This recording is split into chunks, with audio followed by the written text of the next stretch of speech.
বিশম্বর উপজেলার মেরকলা গ্রামের জনাব মোহাম্মদ সাইফুল ইসলামের লাউয়ের জমিতে উপস্থিত হচ্ছি। আমার সাথে আছে আমাদের ইন্টার্ন স্টুডেন্ট। আমরা এখন তার লাউয়ের জমি পরিদর্শন করবো, তার একটু সমস্যা, তার সাথে কথা বলি। মোহাম্মদ সাইফুল ইসলাম, আসসালামু আলাইকুম। ওয়ালাইকুম সালাম। আপনার এই সমস্যাটা কি বলছিলেন জানি? আপনার সমস্যাটা হচ্ছে আপনার লাউ গাছ আপনার এমনিতে বৃষ্টি দিলে ভালো থাকে। তো আপনার যখন রৌদ্র উঠে তখন পাতাগুলা ঝিমায়া যায়। আচ্ছা, আবার আপনার সন্ধ্যার দিকে বিকাল টাইম আবার যখন আপনার রোদ কমে তখন আবার গাছগুলা তাজা হয়।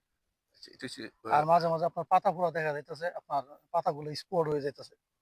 এটা মেইন সমস্যা। হ্যাঁ, তো এটাই মেইন এখানে আসলে সমস্যা। আমরা একটা জিনিস লক্ষ্য করতেছি, এখানে কয়েকটা কারণে ঘটনাটা ঘটতে পারে। একটা আছে যদি ভাইরাস, ব্যাকটেরিয়া অথবা ওখানে রানিং যে ঘটনাটা দেখতেছি, এটা কিন্তু আসলে এখন যখন সূর্যের আলো যখন উঠে, তখন কিন্তু এই পাতার মধ্যে কিন্তু সালোক সংশ্লেষণ প্রক্রিয়া খাদ্য উৎপাদন করে এবং প্রচুর রস বায়ুমণ্ডলে চলে যায় প্রসাধন প্রক্রিয়ায়।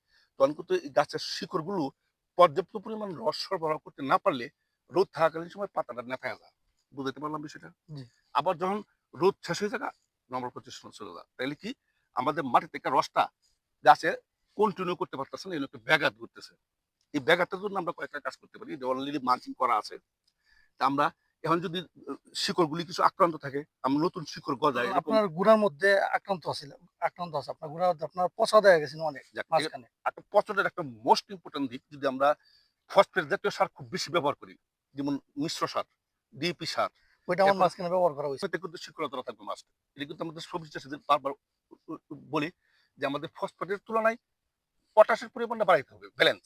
পটাশের সাথে ফসফরাসের একটা বিরাট গভীর নিবিড় একটা সম্পর্ক। যদি এখানে ব্যালেন্স না হয়, আমরা লাল সারের আমরা বলি, যেটা পটাশ সারের আমরা বলি ব্যালেন্স ফার্টিলাইজার, এগুলো যদি ইনব্যালেন্স হয়ে যায় তখন কিন্তু শিকড়ের মধ্যে এফেক্ট হতে পারে।